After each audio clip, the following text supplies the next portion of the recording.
বদলের ব্যাপার সেপার। কবি ভবানী প্রসাদ মজুমদার। দিল্লি থেকে বিল দিয়ে এলো দুধের মতো সাদা। কলকাতার কালো বেড়াল বললে তাকে দাদা। আসুন বসুন, কেমন আছেন, বাড়ির খবর ভালো? সাদা বেড়াল বললেন তোমার রংটা কেন কালো? কালো বেড়াল বললেন শুনুন, রাখুন আগে বেডিং।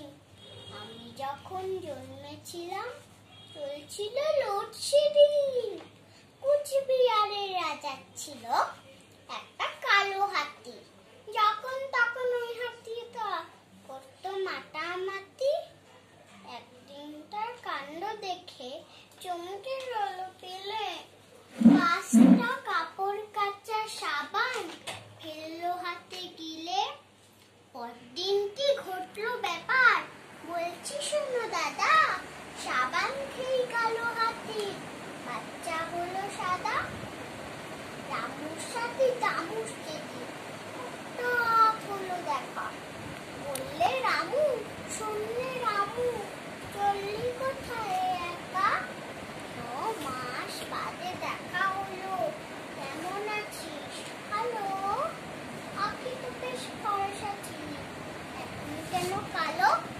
বললে রামু কেমন করে রং হলো সব ময়লা? আগে বেচতাম ময়দান, এখন বেচি কয়লা। সেদিন ভরে বললে ভদা, কত বেবি হাদা। রাতে ফোটা ফুলগুলো সব হয় কি পাবে সাদা?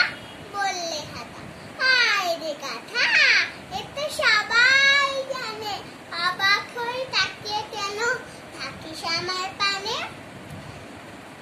রাতে ফোটা ফুলগুলো না ঘুমিয়ে জেগে থাকে, হয় সাদা